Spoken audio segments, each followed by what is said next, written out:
fast, a planned fast from August 8th until 9/1. If you guys want to join in, I know you're serious, but sun up to sundown, whether you're on the East Coast, West Coast, overseas, anywhere, a fast from 8/8 to 9/1. If you with it, put the twisty 11 in the chat. Fasting is very difficult, guys. Fasting is very difficult. But during these times, putting ourselves through some discipline never hurt. Never hurt. And even if you can't fast from sun up to sundown, fast for 12 hours, fast for 10 hours, 6 hours, whatever it is. But I feel like getting that clarity is needed. Our prayers need to be stronger. Our guidance needs to be clear. I appreciate everybody putting those twisted 11s in the chat. You know, thank you for joining me on this journey. Because again, this is why I'm here. I'm not here to just bullshit with y'all. I'm here to let you guys know that my stories have real consequences and I don't just sit in this seat all day. Appreciate the subscription, brother. Appreciate you. Appreciate you, Wavy taking. Thank you, man. Thank you. Um, but yeah, no, it's just important to be able to put these things out there so you know that I'm also practicing too. Now, am I gonna be perfect? Am I gonna be able to fast from sun up to sundown? Yes, I will be able to. So absolutely. Because I'm gonna commit to it. But if you're committing to it at the crib, this fast is for all of our loved ones. This fast is for all oppressed people around the world. This fast will be so the message is received to our creator, letting them know that no matter what, we are stronger, united, fighting against things together. And again, I don't know if you guys have been joining just recently, but this streaming month of August, or this August month that I'm planning on streaming, it's bigger than me. If you need to go into rehab, sort of say, or go to that song that you've been holding on to, that art piece that you've been holding on to, release it. That relationship that you wanted to forgive someone for, forgive them. You know, that hatred that you may think you have for someone else, let it go. Let it go. It's not worth it. I just don't think the stress that we put on ourselves is worth it. Right? Now, I'm not saying that don't go to work or or don't strive to be better than where you were yesterday. It's just I want you to try. I want people to try. I want the next generation to see what it's like to just try. Just put everything into what you're doing, right? And when that hunger starts to settle in, just remind yourself that you're not the only one. And I remember the first time I fasted for Ramadan, one of the toughest things I had to do, and I did it during a time where there was a lot of controversy over me fasting. My teammates were asking me why I was fasting. My family was asking me why I was fasting. It was during the playoffs in 2021, or in 2022. And yeah, like everybody was just questioning, like, man, like, why are you fasting? Why are you fasting? Why are you fasting? Why are you fasting? That's all they kept asking. And I didn't really have an answer then, but I think I have an answer now. And it's between me and God. I don't think I was comfortable saying that all the time back then because I'm like, man, do I have to be Muslim to be able to participate in Ramadan? Do I have to be, you know, part of this beautiful religion in order to be accepted in? The answer was no. I didn't have to do it, but I chose to do it. It's great for you. And if anybody has learned the power of Islam, I support you, you know, um, because Islam for me gave me a perspective in life that I wasn't offered when I was younger. Right now, I haven't taken my Shahada, right? I haven't taken, um, my journey down that route to be able to repeat some of the verses, but I have picked up a Quran and I have read many verses in the Quran. I've picked up the Bible as well, just to let you guys know, to read different verses. I've been learning about different things that are in the Talmud as well, or in the Torah. I've been learning about Buddhism and Hinduism. I've been learning about different secret societies and different occults as well. I've been trying my best to search for the groups and the individuals out here that have different things to offer, but also are centered around finding the truth within yourself. I can't get with everything, sort of say, but if your religion, your spirituality is centered around truth, is centered around, the belief system, is centered around strong faith, is centered around family, is centered around peace, it's centered around helping others out, look helping your neighbor, loving thy neighbor. If it's around finding the truth within the world, I'm all for learning it, you know? I'm all for learning it because basketball, I use that as a sort of religion where, it's not close to a religion, but I'm saying basketball is a cultural traditional sport. So life lessons are extracted from that. You can become something different and change yourself, change your outcome if you extract the right things from basketball. But also, it teaches you about breathing, it teaches you about teamwork, it teaches you about life, it teaches you about competition, it teaches you about physicality, it teaches you about a lot of things, right?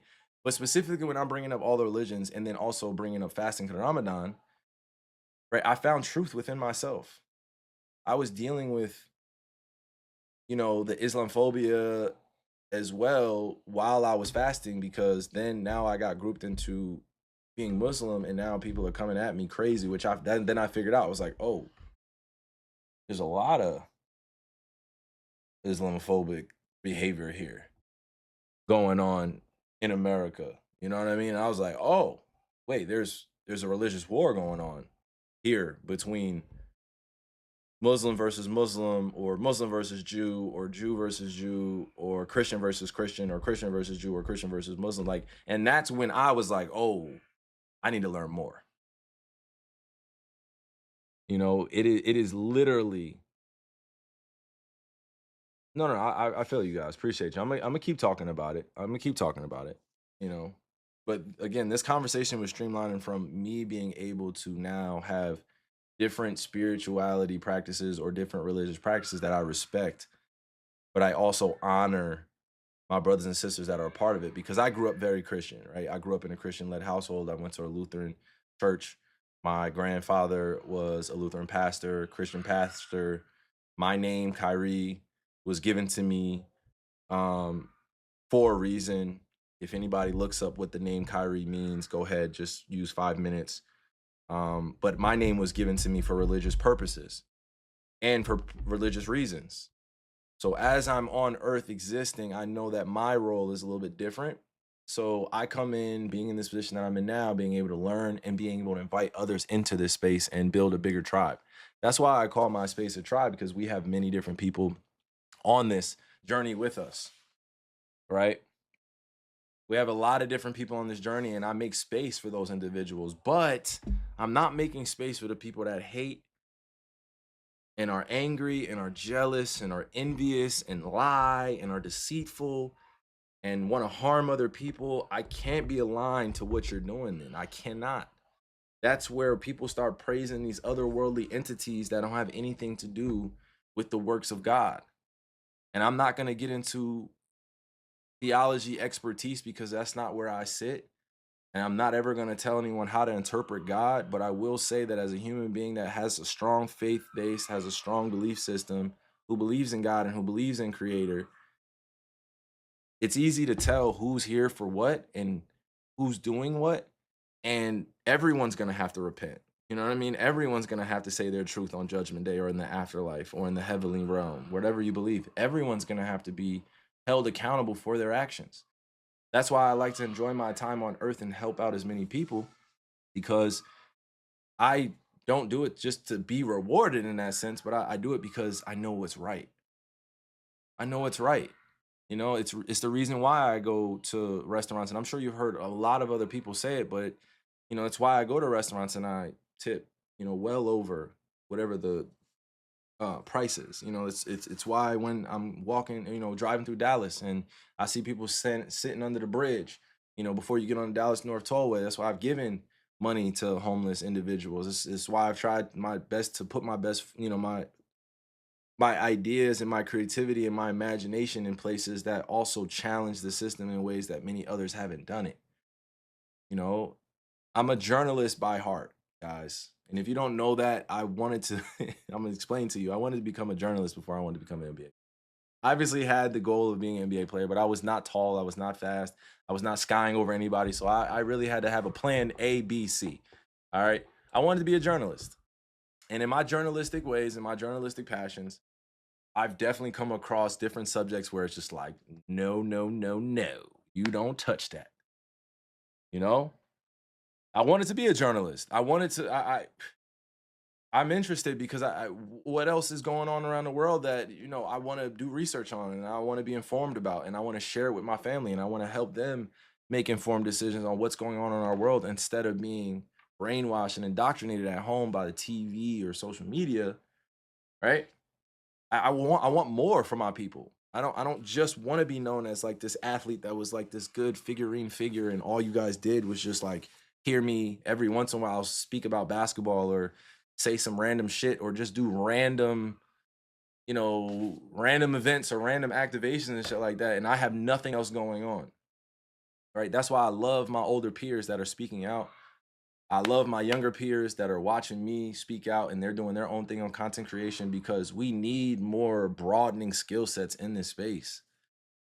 We have allowed journalism to put the craft of basketball, and I'm speaking for basketball, I can't speak for everyone, but we've allowed journalists and media personnel to be able to come in and dictate what is sports information and sports news and what isn't. It's now just drama. It's just all drama filled. Right? It's all drama filled. I don't have any time for that drama. Like I want to like, you know what I'm saying? All the fake friendships, all of the drama, all of the the anonymous source said this, all of the oh my gosh, look what he's doing. Oh my gosh, look what he's doing. And then you have people that sit behind the mic all day and ain't doing shit. It's easy to do this. That's probably why I feel the way I feel and why I'm like so passionate about it is because it's easy to do this. It's easy to just sit in front of the mic and just be like, all right, let's go down the list. I'm not saying it's an easy job. I'm saying it's easy to get behind the mic, right? And just talk. Easy to just get behind and just say random shit. But if I have a sequential order just like the bigger networks have, and this turns into a bigger channel, I promise you I'm gonna be bigger than all of them and some. And I promise that this platform will be bigger than those and some because they are so it's not being right or left. It's like they are so on the other side of how people download information that they're forgetting that modernization is coming. TV channels are gonna go out of style, y'all. You know? That mainstream media is gonna go out of style. I told you once I saw our president get on Aiden's stream or I was seeing how streamers were being utilized or are being utilized for political standpoints or political as political pundits or some of them being used as pawns, unfortunately, that's when I knew I was like, okay, yeah, we're entering in a new phase. People want live in front of you,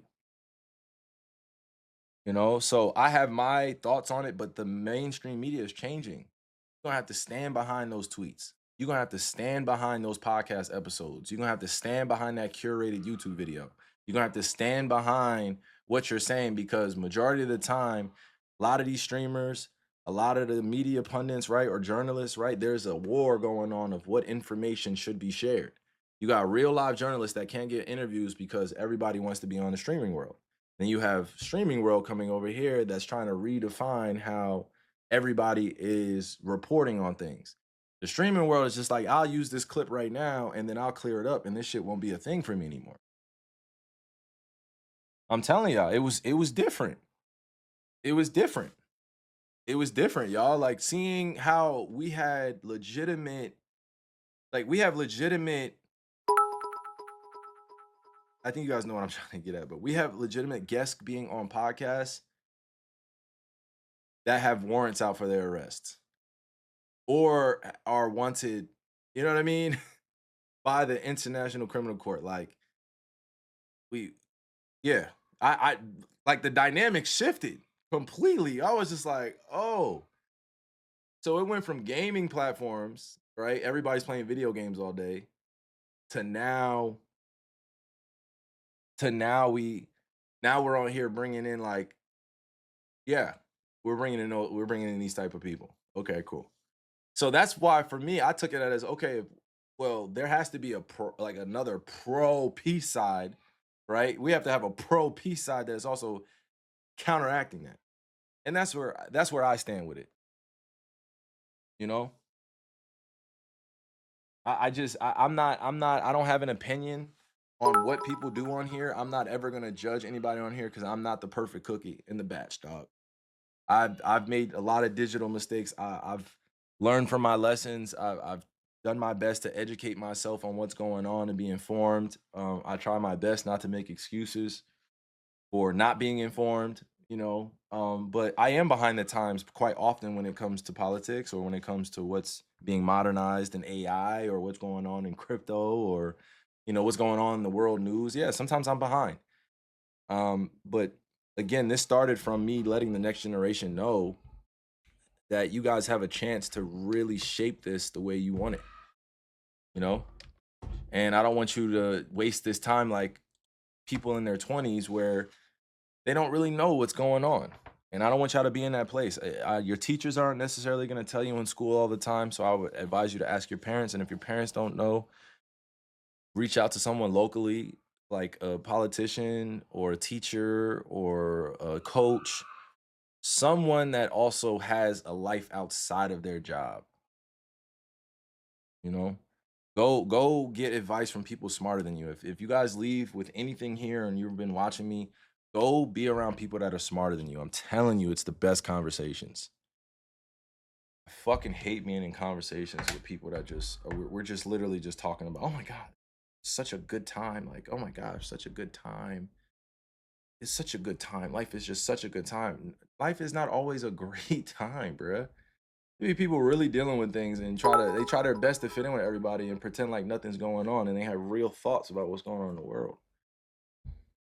It's probably why I don't necessarily have all the friendships I used to in my 20s or in my late 20s or even in my 30s is because I don't want to waste time or waste anyone else's time talking about a bunch of shit.